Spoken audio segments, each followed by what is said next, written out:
everyone, welcome to Reimagine 2020. I'm one of your hosts, Artur, and today we have with us Stani, the founder CEO of one of the fastest growing protocols in blockchain, Aave. So looking forward to talking about all things Aave, DeFi, and just finding out more about Stani's views on our ever so fast industry. Thanks for having me here, Artur. I'm very glad to be here and tell more about what we're doing and what's DeFi all about now. Awesome. So let's just let's kick it off. So obviously we see what Aave is today. You're one of the sort of fastest growing protocols with an actual use case. But can you just explain a bit more about the kind of the founding story, or how did Aave come to be? Yeah, definitely. I mean the idea of Aave, basically we used to kind of like be under the name of ETHLend, which is short for Ethereum lending. So Ethereum, one of the blockchains that allows smart contract functionality, and basically that means that you can deploy a piece of code that has some functions, and those functions do not change because of the blockchain technology. And that kind of like inspired me a lot of ideas. I was back in college still. I was studying law. I used to do before law school different kinds of projects and startups related to building software applications, especially in finance. And finance was always something that was interesting to me quite extensively. And basically during my study years, I just was very curious on technology. I always been, and I kind of like stumbled upon into blockchain. And I started to go into different kinds of meeting groups, and also I was very actively searching for information online and basically participating in discussions in Reddit, and basically I got more and more involved into the Ethereum space. And what basically happened there is that I kind of understood that this is like very cool technology that we could use in finance in a way that we improve this inefficiencies that we have in traditional finance. So if you look at like traditional finance, like what's happening there, and if you want to build different kinds of applications, let's say you want to build something between two banks, three banks, you need to access their APIs, you need to get permissions from them, and then there's just limited amount of things you can actually build based on their legal agreements. And blockchain for me and smart contract was kind of like an escape route from this, actually, because it allowed you just permissionlessly build anything that you want, access anything that there is already built in the ecosystem, and kind of like provide more efficient products for the end users. And that is how we started ETHLend, which the idea was pretty simple. Basically, you could fund loans, and you can basically borrow against your deposits. Basically, what you deposit as a collateral, and then you have a credit line that you can borrow. And that was like a peer-to-peer style order matching that we did with ETHLend, and that is how the thing started back in days, and started to evolve over a period of time. Got it. And since then, you kind of you really managed to sort of consistently build and sort of like exponentially grow this sort of like the product offering, and really kind of like nailing it since then. Because I think one of the inventions from Aave is flash loans, right? Yeah. Is there actually like is there like a cool story behind how did this idea of like flash loans like come to be? Totally. So what basically happened with ETHLend, we kind of had this, since we had this like order matching marketplace where we connected the lenders and borrowers, and secured those contract with agreements with smart contracts, and we started to think like how we could make basically this functionality more easy to use and also more capital efficient. And after like ETHLand, what started to happen is that there was like the first stable coin already on Ethereum, and basically then there was liquidity automated market makers, which basically means that you can just put your liquidity into one place and that liquidity is traded and you earn fees. And we saw kind of like these pooling models are very efficient ways to kind of like create the supply for users to just kind of like consume liquidity. And what's interesting here is that the DeFi, decentralized finance space, went into direction where like the yardstick of your success was measured with so-called TVL, which means total value lock. So it means that how much value your smart contracts are holding. And interesting point here is that it's kind of like a assumption on how much users are trusting you with their funds, which is pretty kind of makes sense in one sense. Whether it's still kind of like a good way to measure, it's kind of like debatable. But what we saw interesting here is that we thought that when you are locking value into the smart contracts, that's like inefficient capital usage, because traditionally what basically traditional finance is doing is that they're trying to reutilize capital as much as possible. So basically, if you deposit into a bank, the bank takes the funds and puts into the money market, part of then invest in some basically funds and so forth. And this creates the kind of like a good usage of capital and earnings.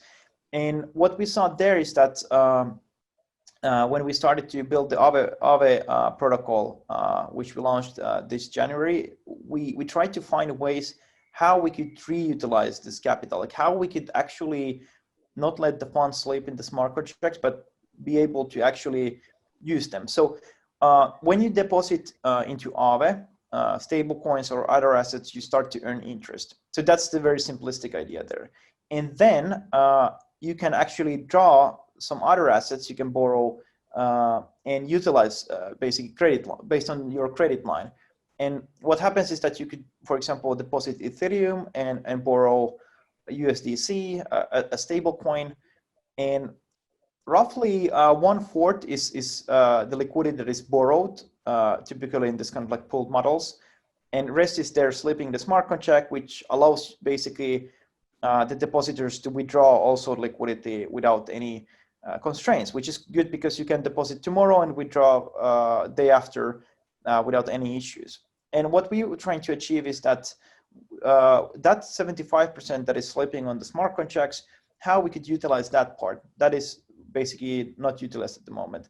And one of the things we came up with was basically flash loans, which means that you could actually borrow all the capital that is sleeping on the pool, but only with one condition, which basically means that when you do a flash loan, it means that you need to borrow and return in the same Ethereum transaction. And the interesting part here is that you don't need any kind of like a collateral, so you can borrow as much as you can and much there is liquidity. And the magic behind is very simple. On blockchain, you have always like one block that follows, and on each block you have a block size, so how much basically that block can compute transactions, depending on the transaction size. And each block contains multiple transactions, and each transaction can have nested transactions. And typical nested transaction is, let's say, I will borrow flash loan from Aave, and then I will buy an asset in Uniswap and sell that asset for profit in Kyber, and then return what I borrowed from Aave with flash loan, return it to Aave. So you have 4 transactions in one nested transactions in one transaction. And this allows this functionality that we can actually reutilize that capital. And why is it good? It's because basically whenever there's flash loan, there's basically a reward that the flash borrower pays to the protocol, which means that it gives a interest rate spikes during those flash loan blocks, which happens quite frequently. And that is like the idea behind of flash loans and like the capital utilization. And there's plenty of use cases for flash loans that you can do. Got it. And but can you tell me a bit more about? So you mentioned, I think the one of the golden words that like a lot of that we try to be most interested in, or what we always try to like drill down into use cases. What are the most kind of like common use cases or the main use cases that you see of at Aave today for your products? That's an interesting question because we have use cases for the flash loan, we have use cases for the normal depositing and basically Hmm. borrowing. So the very simplest use case we have in Aave is just basically depositing and earning. So it basically Hmm. provides people global permissionless interest-bearing savings account. So when you deposit into Aave, let's say 100 USDC or USDT, you get a token back. So let's say 100 USDC, you get back 100 AUSDC. So it's a token as position of what you deposited, and we call them interest-bearing tokens. So what this means is that anyone in the world could do this deposit permissionlessly and have dollar-nominated savings account. Or you don't even need to deposit because you can just go somewhere and buy the token. And this is very valuable functionality and use case in especially countries where you don't have the access to USD nominated savings account or those similar yields, or you're in a country where the local currency has substantial inflation that it eats your savings. And that is very valuable, especially when you're in places like Venezuela, Jordan, or African countries. And what's interesting is also, like, if you think about Southeast Asia and local currencies, they bear inflation as well. So it's a very nice way to have basically USD nominated savings accounts. And when it comes to basically borrowing, it's interesting if you're holding an asset like, let's say, WBTC or ETH, and you don't want to sell the asset, but you need working capital. So what you could do is you could borrow stable coins, convert it to dollars, and spend them whenever you are. And in the next version, we allow you even to basically repay the loan with your collateral, so you don't need to return what you borrowed. But that complexity comes later. So I think like the most interesting features or use cases in Aave are the ones that are kind of very boring ones, but substantially very important for finance. Well, I mean, I think finance is supposed to be boring, right? Because if you know Yeah, if it's too exciting, then there's probably a bit too much risk involved. yeah, exactly. I fully agree. But so I understand. So this is actually a common trend. What you mentioned, that a one of the sort of kind of popular use cases for like crypto loans is for people to who basically don't want to sell their crypto and instead decide to take a fiat or a sort of a stable coin loan for it. But today, I understand all these loans are over collateralized, but you are in process of moving over to an under collateralized loan model. Yes, exactly. So recently we announced and basically issued so-called credit delegation functionality, which basically means that this goes all the way back to our idea, like how we utilize that capital. So now we were in a position where we have, let's say, like 1/4 loans are borrowed of the capital that we have in the protocol, and rest is basically flashable liquidity, so that can be flash borrowed, which is very nice. So now we kind of like had the idea like how we could reutilize more of that liquidity that is in the protocol. Of course, you can't utilize it completely because you want to have some sort of like risk management there, enough collateralization. So basically what we came up with is so-called credit delegation. So we noticed that people are depositing a lot of funds, but they're not borrowing again. So most of the use cases are depositing and earning. And we created a functionality where when you are depositing, you can actually delegate your credit line to someone else that you trust, or to a smart contract that has predefined functions to do something. And basically there's no additional functionality there. So you don't have to add additional risk to your delegation. And the idea here is that it allows the depositor to earn more, because you deposit maybe Ether to earn interest, and then you let someone else to draw stablecoin credit line and then pay you extra interest on top of that, so you're earning more. And for the person that is getting the credit delegation, it allows to access under collateralized liquidity and pay interest for that. And that is fascinating because it allows basically to borrow, let's say, currencies like ETH, WBTC, Link, Land, and basically use them in the either DeFi space or in OTC lending market. But what it also allows you to do is that you could borrow stable coins and source stablecoin liquidity. So let's say if you are from traditional finance, you're running a money lending business. What's interesting is that you need to source your capital somewhere. Either you issue a bond, or you take private placements, or arrange some loans. Here, what you could do is you could basically get credit delegations, draw the credit line in stable coins, convert them to US dollars, and then you can basically you have USD borrows that you can lend out to your consumers or businesses based on your business model. So I think in the future, what this could allow us to do is that it allows to pull liquidity from decentralized finance into the traditional finance. So our main long-term goal is that someone who is walking on the street has maybe who has bought a car or a house, part of that liquidity could be sourced this way from DeFi. How far do you think you are from that particular story? From that story, I think from like really touching the kind of like the real world. I'm obviously I think no one guesses it to be, months.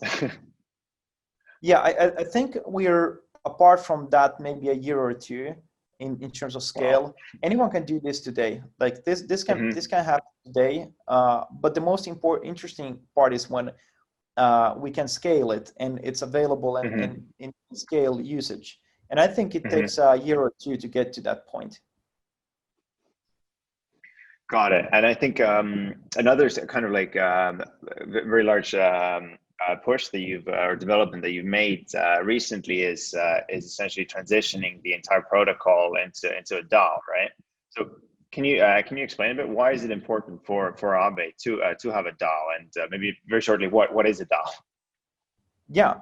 So basically, to explain, a DAO is called Decentralized Autonomous Organization, or just Decentralized Organization.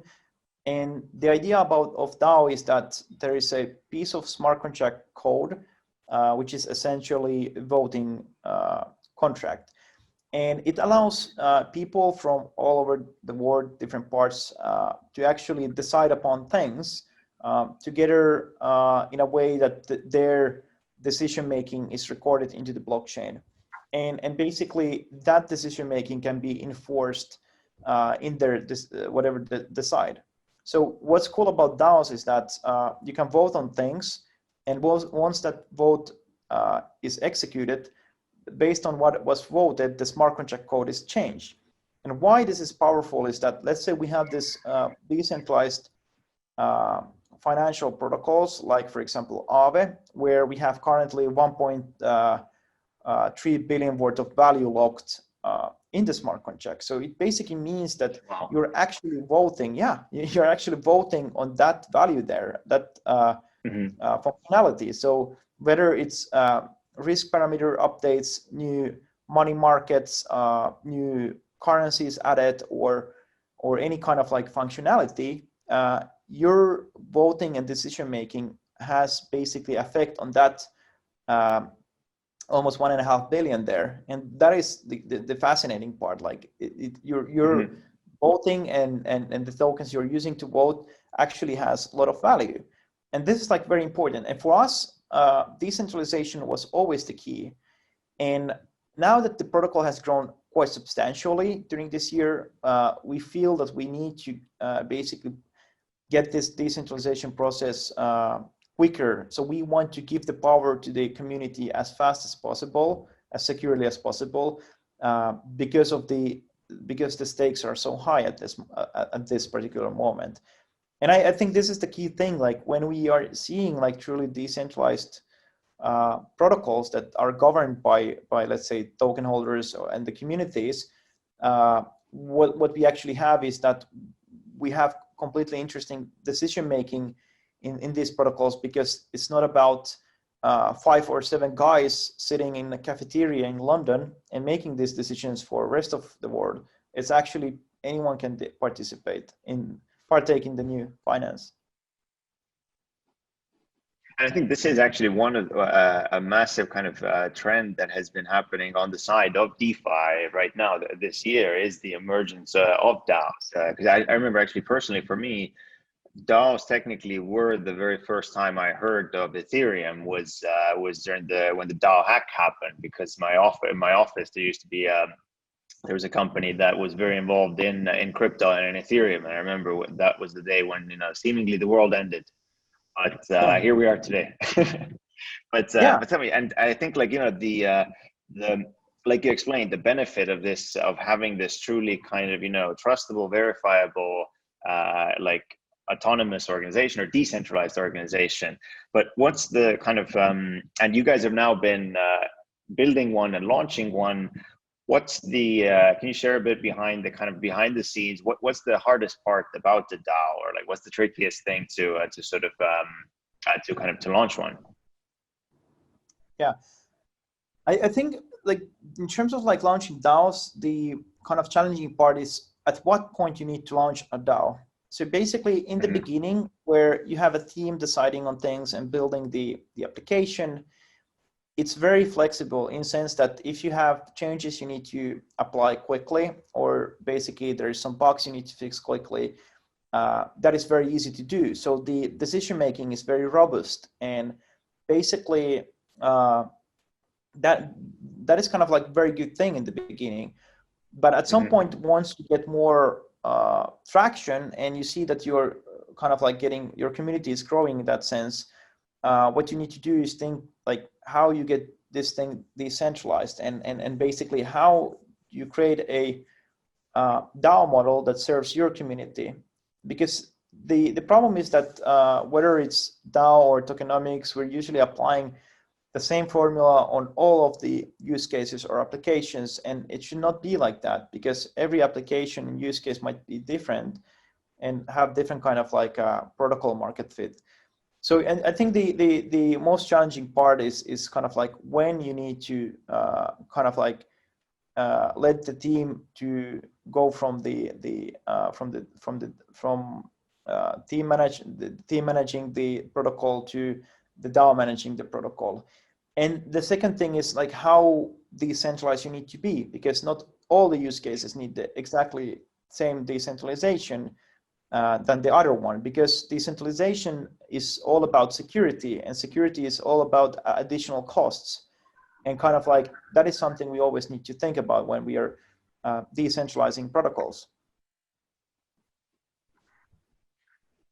And is there, and I guess like there has to be sort of essentially legal benefits as well to sort of to having a sort of a decentralized kind of lending protocol to a centralized one, right?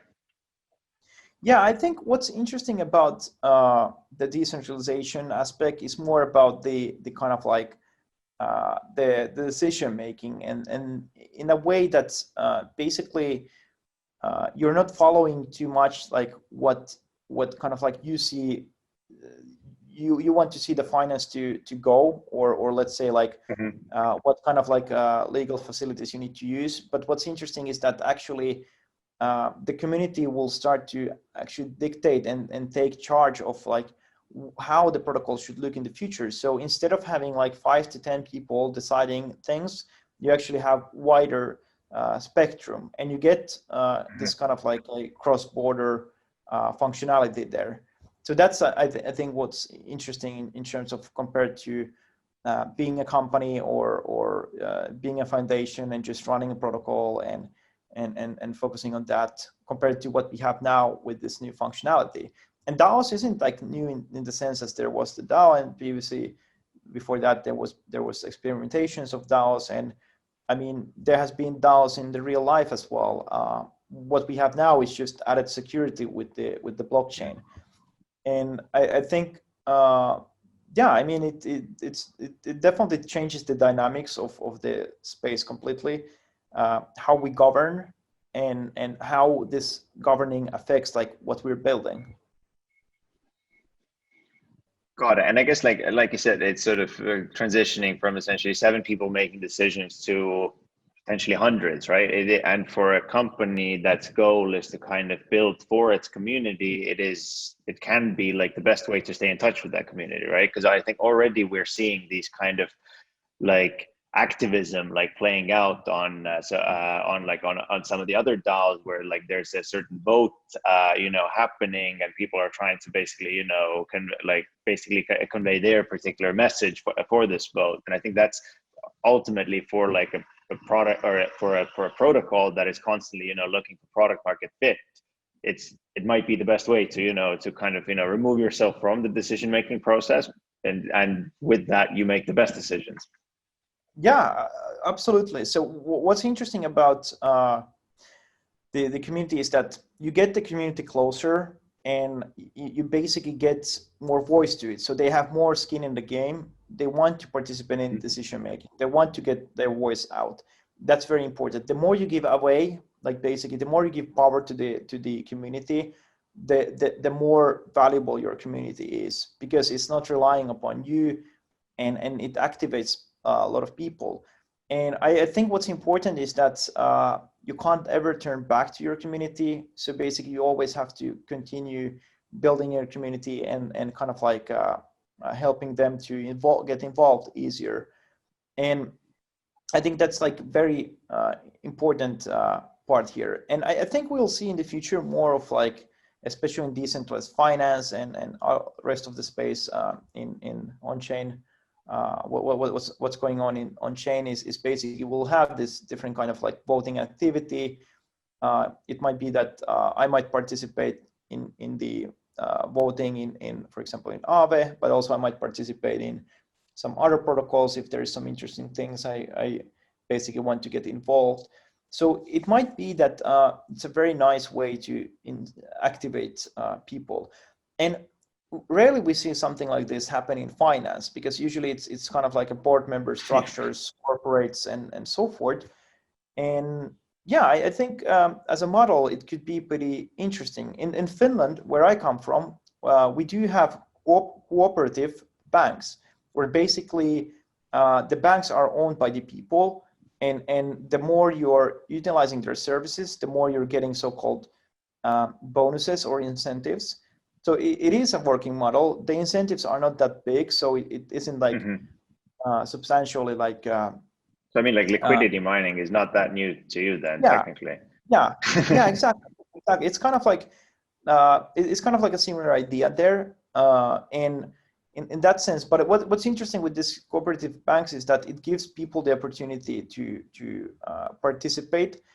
The interesting part now is that we have all the basically forums and the on-chain voting and like it's really like activating people, and we're in so early stages of this kind of like new realm of finance, so that is super interesting to be involved. So I definitely think this will kind of like activate quite a lot of new people in the space and onboard new people as well. And I guess one of my questions to you would be, out of like, there's been a number of DAOs that are being launched, that have been launched, that which one are you kind of most impressed with yourself, kind of obviously aside from Aave? Yeah, the past basically since January, I've been working mostly on the Aave DAO. So that has been like basically where I'm putting all my focus upon. But I think like in our DAO, what's interesting is that we kind of have our own narrative, which follows all the way when we started. We still have people who join in the very first days and basically are voicing out. And we have very diverse community. And I really love that. So our community is not just kind of like decentralized finance super users, but also people who love the project. They love what we're doing. but are not using our products or even the products in the space that frequently. And that's pretty fascinating because kind of like we get that diversity that way. In terms of like, and what's interesting is to see like how it affects the actual decision making, because we have so wide spectrum of stakeholders. And for us, like as a team, when we decentralize the protocol and we have the governance functionality, which is coming now, is that our goal is not to just leave the whole protocol to the governance and kind of like leave as a team on the side. We don't want to do that. I don't particularly like that model. For me, it's not going to be like overnight you're going to be gone, and yeah, exactly. And it's all up to the community. Yeah, for us, it's important that we are just one stakeholders amongst the others, and are participating in this protocol and decision making and giving our opinions and building things. We build whatever the governance says, but also other people are out building. And in terms of other DAOs, I'm really fascinating to see what is happening in Wi-Fi. It's very fascinating functionality there. I really love the idea that there's a developer that is building and not participating that much in the governance, and then you have the rest of the people doing there. I like what Kyber is doing. Kyber is an interesting example as well as a DAO, because they have their own narrative, which has been for years, and basically, and they have various kind of like diverse set of stakeholders, and it's also interesting to see like how it will continue. So those are the two ones I also follow really closely, and I follow also what's new things are coming up, and it's interesting because in DeFi, like things are moving super fast. So I mean, one day in DeFi, a lot of things can happen. It just shows like what happens when you give everyone the permissionless access to build things and use things. This is what happens. It's crazy, yeah. I mean, the speed of things is I mean, it's kind of hard to even, it's literally like, the joke on Twitter that, I went to bed and now this happened. It's kind of, it's actually very true, right?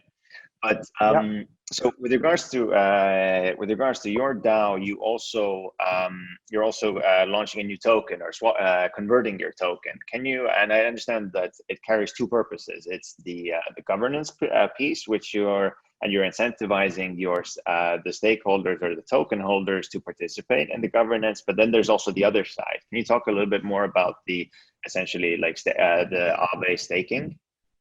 Yeah, definitely. So what we like, we are trying to, when we started to develop and kind of like architecture, design the token economics, we call them Aavenomics. So the idea was there to think like, what was the most important thing for us, like for and also I mean the protocol and the whole community. And I was thinking basically when I was reading all of the kind of basically feedbacks that we got and trying to analyze sentiments, is that kind of like what is most important things for the users is the security. Because if something happens, like a hack or a bug or so forth, there's substantial amount of funds at stake. And basically, if that happens, not just basically Aave, but the whole industry takes a big hit.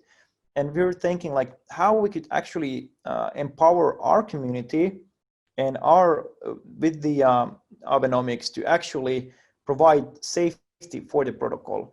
And then we came up with this kind of multi-tiered model where basically the main idea of the Aave token is basically to allow the token holders to first and foremost to vote on risk decision making. So they're voting for risk parameters, how much you can borrow against different kinds of collaterals.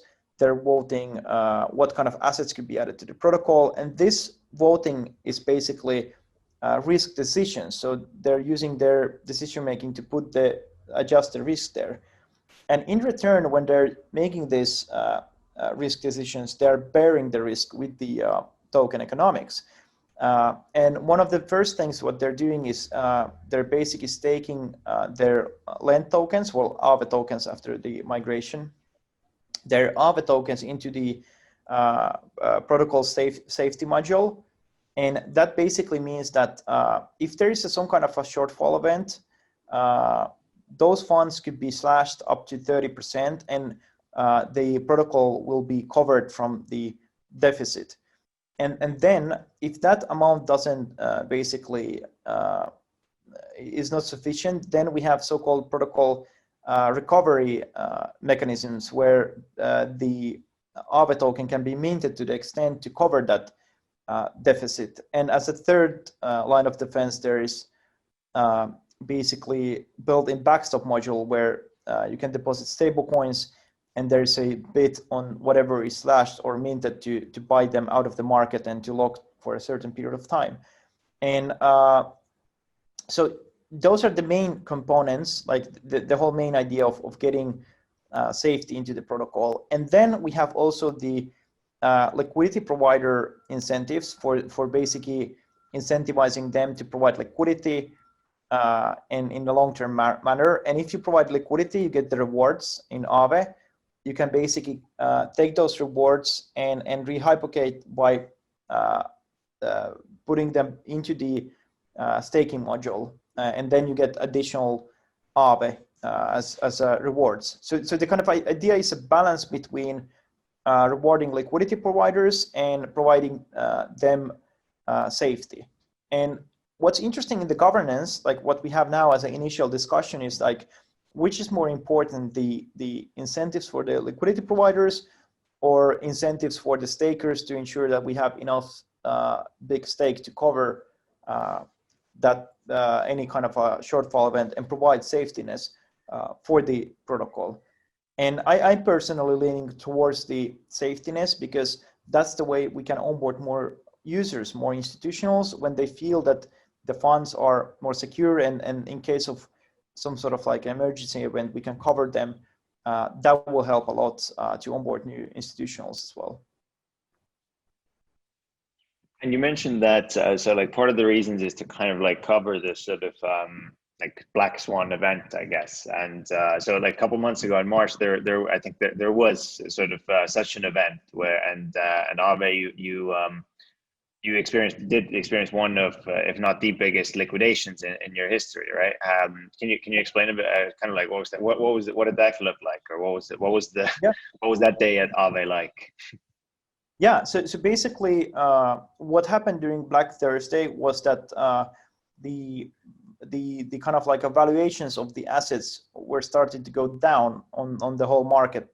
Partly might be because of the COVID, might be because in overall trust in the economy, and this happens from time to time in finance, and basically this caused liquidations in all the protocols in DeFi, and basically in terms of Aave, we managed the kind of like our protocol was the most resilient in terms of the liquidations. Partly because the protocol wasn't that big, but it was substantial size already. I think it was the sixth biggest protocol back then. Now it's the second biggest one. And what was interesting there is that the liquidation incentives were high enough and risk parameters were adjusted carefully enough that basically we were able to avoid many of the liquidations. That means that Aave was at the time, and still is, basically not that leveraged as a protocol as there are others in the market. So we didn't have any kind of failed liquidations in that sense. And personally, it meant actually that liquidation bots were basically firing these liquidations, but some of them got stuck because of the high gas fees.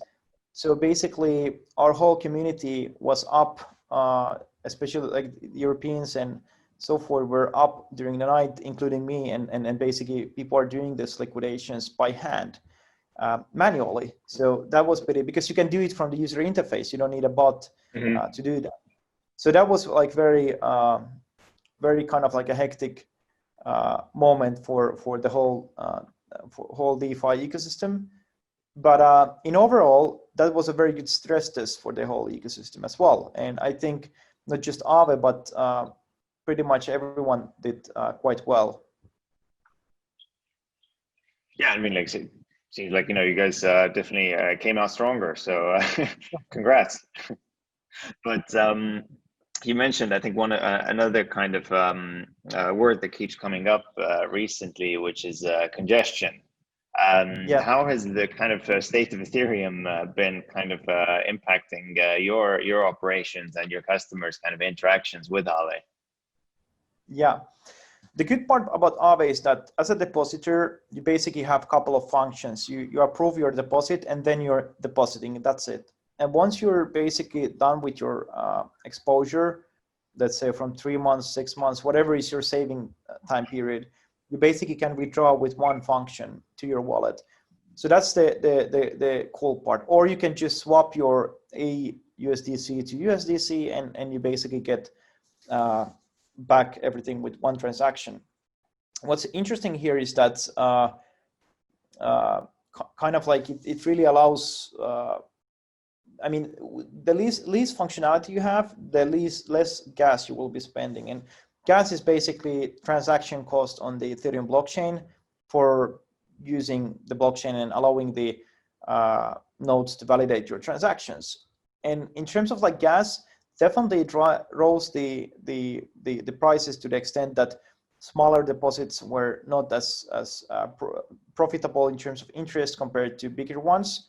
So that changed a lot of the dynamics there. But it more affects of those trading platforms which has order books or active trading. For them, it's very important to find some other solution, basically layer 2 solution, or some way to avoid gas costs. Got it. And I guess so kind of this narrative or kind of the debate around which layer 2s are the best and so on, is this not really that applicable for Aave then, or are you guys also actively looking at different layer 2 solutions? I think like we're always trying to look at how to reduce gas costs. The very first thing we have done now for the version 2, we have basically refactored a lot of code and we simplified a lot of code. So simplicity is very important in when we build finance in DeFi, because complexity adds also potential errors. And in terms of that, we are also looking into layer 2 solutions and ability somehow to decrease the gas costs and have more functionality and kind of like that is something we're doing now very actively. And I think like other DeFi projects are doing that as well now. Got it. And I know we're sort of running out of time here, and obviously you're a very busy man. So I think maybe just a couple more kind of questions to you is that when we zoom out of what's happening kind of in the world right now generally, and if we now we're speaking to kind of a couple thousand students watching this, what would who are, let's say, they're considering or that are interested in starting a career in blockchain, what would your advice be to them? What to do? Yeah, I personally think kind of like personally I came from like student background into the space, so definitely like I recommend everyone to be curious and read as much as information as possible and kind of like distinguish what matters and what not, what's real, what's not, and then actually try the protocols. I've seen previously people talking a lot about blockchain without actually interacting and trying different things. Go out there, try DeFi, try other stuff, collectibles, NFTs, see what's happening there. And when you feel the functionality, you feel the opportunities as well. Got it. But thank you so much for your time, Stani, and this has been an incredibly interesting conversation. Thanks, Artur, and thanks for inviting me. It was a pleasure.